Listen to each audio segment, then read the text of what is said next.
Hello ഗീസ്, കമ്പനിയിലെ കുറച്ച് ആൾക്കാരും കൂട്ടിയിട്ട് നമ്മൾ കൂർഗിലേക്ക് പോയിട്ടുണ്ടായിനെ. വെളുപ്പിനൊരു 5:30 ആകുമ്പോഴാണ് നമ്മൾ വീട്ടിൽ നിന്ന് ഇറങ്ങിയത്.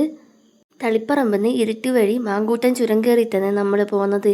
പോയി കുറച്ചങ്ങ് എത്തുമ്പോൾ തന്നെ നല്ല മഞ്ഞ് മൂടിയിട്ടുണ്ടായിനെ. നമ്മളൊരു 14 ആൾക്കാർ കൂടിയിട്ട് ട്രാവലർ ആക്കിയിട്ടാണ് കൂർഗിലേക്ക് പോകുന്നത്. പോകുന്ന വഴിയാണെങ്കിൽ നല്ല രസമുണ്ടായി കാണാൻ വേണ്ടിയിട്ട്.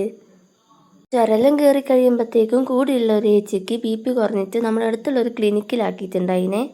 ആൾക്ക് ട്രിപ്പൊക്കെ ഇട്ട് കൊടുത്തിട്ടുണ്ടായിനെ. അത് കഴിയാനാണെങ്കിൽ 1 മണിക്കൂർ എടുക്കും. ട്രിപ്പ് കഴിയാൻ 1 മണിക്കൂറാവുന്നതുകൊണ്ട് നമ്മൾ ഹോസ്പിറ്റലിൻ്റെ പുറത്തേക്കെല്ലാം ഒന്ന് ഇറങ്ങിയിട്ടുണ്ടായി. അവിടുന്ന് കുറച്ച് ഫോട്ടോസും വീഡിയോസൊക്കെ എടുത്തു കഴിയുമ്പോഴത്തേക്കും ആൾ ഓക്കെ ആയിട്ട് തിരിച്ചു വന്നിട്ടുണ്ടായിനെ. അവിടുന്ന് ഇറങ്ങി നമ്മൾ നേരെ ദുബാര എലിഫൻറ്റ് ക്യാമ്പിലേക്കാണ് വന്നത്. ഇവിടെ എത്തിയപ്പോഴാണ് നമ്മൾ അറിഞ്ഞത് ഈ അടുത്ത കാലത്ത് ഇവിടുന്ന് ഒരു സ്ത്രീ മരിച്ചതുകൊണ്ട് ഇത് ക്ലോസ് ആക്കിയിട്ടാണ് ഉള്ളതെന്ന്. പിന്നെന്താ ചെയ്യാനാ, പുറത്തുനിന്ന് ക്യാമറ സൂം ആക്കിയിട്ടാണ് ഒരാനെങ്കിലും കണ്ടത്. രാവിലെ ഇറങ്ങിയതായതുകൊണ്ട് അടുത്തുള്ള ഹോട്ടലിൽ നിന്ന് മസാല ദോശ വാങ്ങി കഴിച്ചിട്ടുണ്ടായിനെ. വായിൽ വെക്കാൻ കൊള്ളില്ല, ഒരു ടേസ്റ്റിലായിരുന്നു. ബ്രേക്ക്ഫാസ്റ്റും കഴിച്ചിട്ട് നമ്മൾ പിന്നെ അടുത്തുള്ളൊരു ഷോപ്പിലേക്ക് കുറച്ച് ചോക്ലേറ്റും വൈനൊക്കെ വാങ്ങാൻ വേണ്ടി പോയിട്ടുണ്ടായിനെ. അതൊക്കെ വാങ്ങിയതിന് ശേഷം നമ്മൾ പിന്നെ പോയത് ഗോൾഡൻ ടെമ്പിളിലേക്കാണ്.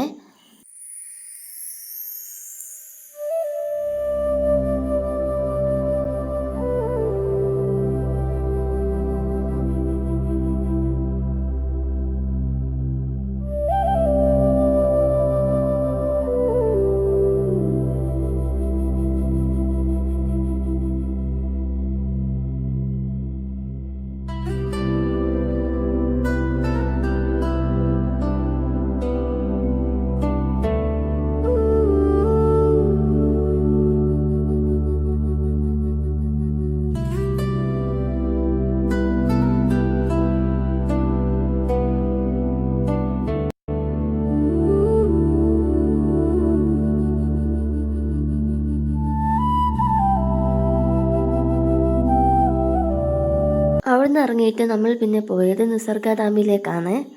ഇവിടുന്ന് ഒരാൾക്ക് 80 രൂപേൻ്റെ ടിക്കറ്റ് എടുത്തിട്ടാണ് നമ്മൾ ഉള്ളിലേക്ക് പോയത്. കയറുമ്പോൾ തന്നെ ഒരു തൂക്കുപാലൊക്കെ കടന്നിട്ടാണ് നമ്മൾ ഉള്ളിലേക്ക് പോകേണ്ടത്. ആ പുഴയെന്നുള്ള വ്യൂ കാണാൻ വേണ്ടി നല്ല രസമുണ്ടായിനെ. കുറച്ചുള്ളിലോട്ട് പോയപ്പോൾ ഇതെന്തോ ഒരു ദൈവത്തിൻ്റെ പ്രതിഷ്ഠ അങ്ങനെ എന്തോ ഉണ്ട്, കോലൊക്കെ വെച്ചിട്ട്. ഉള്ളിലോട്ട് കുറേ നടക്കാനുണ്ടെങ്കിലും അധികം കാണാൻ മാത്രമൊന്നും ഇവിടെ ഒന്നും ഉണ്ടായിട്ടില്ല. കുറച്ച് സ്റ്റാച്ചു, പിന്നെ ഏറുമാടം, അങ്ങനെയൊക്കെ കുറച്ച് കാര്യങ്ങളേ ഉണ്ടായിട്ടുള്ളൂ. അതിൻ്റെ ഇടയ്ക്ക് നമ്മൾ ഏറുമാടത്തിലൊക്കെ കുറച്ച് കയറി അവിടെ ഇരുന്നിട്ടൊക്കെയാണ് നമ്മൾ ഇറങ്ങിയത്. ടൈം ആയതുകൊണ്ട് അവിടെയുള്ള ഹോട്ടലിൽ നമ്മൾ ബിരിയാണി കഴിച്ചിട്ടുണ്ടായിന്. സത്യം പറഞ്ഞാൽ ഫുഡ് ഭയങ്കര ഫ്ലോപ്പായിരുന്നു. അവിടുന്ന് നമ്മൾ പിന്നെ ഹാരംഗി ഡാമിലേക്കാണ് പോയത്. പ്രത്യേകിച്ച് ഒരു പ്ലാനിങ്ങും ഇല്ലാതെ പെട്ടെന്നെടുത്ത തീരുമാനത്തിലാണ് നമ്മൾ ഈ കൂർഗിലേക്ക് ട്രിപ്പ് പോകാമെന്നുള്ളത്. കുശാൽ നഗറിൽ നിന്നും ഏകദേശം ഒരു 9 കിലോമീറ്റർ ഡിസ്റ്റൻസ് മാത്രമേ ഹാരംഗി ഡാമിലേക്കുള്ളൂ.